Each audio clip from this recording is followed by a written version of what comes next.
My name is Prentice Nelson. I live here half the time because I spend most of my time here, but actually I'm a resident down in Woodbridge, Virginia. I've been here for 2 years and happy to be here today. My passion for culinary was developed back when I was a younger child. I still remember times walking around in the kitchen with my father, who was actually a cook in the Navy during World War II. During that time frame, there was only certain jobs African Americans could have in the military, and one was a cook. My father fought in the Korean War as well, but his time in the Navy was spent aboard ship cooking, and that kind of translated into my passion for food. Kind of interesting how I joined the military. I actually got kicked out of the house, and my father kind of gave me an ultimatum. You either get a job or figure out something so you can start making some income and contribute to the household. I was a hellion. You know, I was a young man who was very influenced by his peers. The military presented an opportunity for me to get out of the house, to generate some income, and keep my dad off my back. So that's how it all started. My job title was initially was a CH-46 helicopter mechanic. It's a tandem rotor helicopter which pretty much transports troops and supplies within the battlefield, in the zones, aboard ships, and so forth. After a while, you transform from being a worker bee into a supervisor and then a manager. And in the latter years of the Corps, I was actually a maintenance manager. So you could transfer that not only to helicopters, but anything, trucks, cars, ships, lanterns, whatever it was. You just take those same skill sets. One day I was kind of cruising around and realized that, you know, it'll be 10 years pretty soon before since I've been retired. After 10 years, you lose your benefits. And so I was 7 years into the 10 years, and I realized if I'm going to do something, I want to do something now. And I prayed about it, you know. I have faith, and I asked God, I said, Lord, I want to do something that comes to me naturally. Well, I thought it was playing the bass guitar, you know, because, you know, I could throw down on the bass a little bit. But it wasn't the bass. I thought I could sing, which I can, but it wasn't meant for me to be a superstar on American Idol. So what else comes to me naturally? Cooking. Everybody always said, man, you sure know how to cook. You can boil that water really well. So I decided to take that mindset. I looked locally. There were quite a few places around here in D.C. and Northern Virginia. I chose Arts Institute because they guaranteed me a job. They had a 100% placement rate after graduation for culinary students. And so that was the road I took. It was very intimidating, especially when I realized that if I did the math, it had been like 30-some years since I've been back to school. And so I'm like, you know, holy crap, Batman, what am I gonna do with all this kind of stuff? So I recognized that I had to use my school or look at my school as a job. And so I had to put all my energy into that. My spare time, I recognized that my social life was over because I wanted to focus on being a good student. And no matter what was going on, it was going to be there after my studies were. So being a good student became paramount to me. And then, of course, I took upon the challenge to do the best that I could, and it paid off.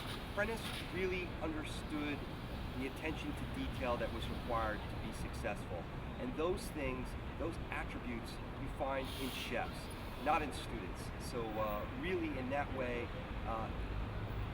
we knew, I think all of us, all the faculty knew right away that he was going to be one of these people that, or one of these students that was going to make us very proud.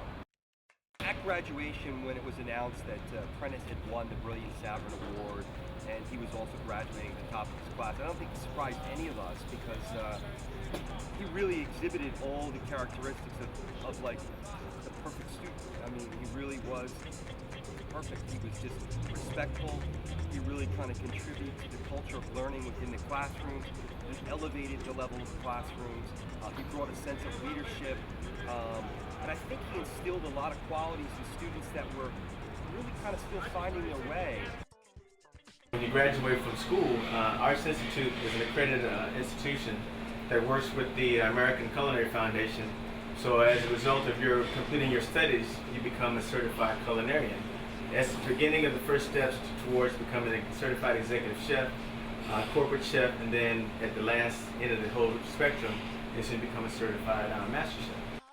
After I graduated from culinary school, like most of the students, we always do an internet check to see, what jobs are available. So you put yourself out there, you put your resume on some of the job sites.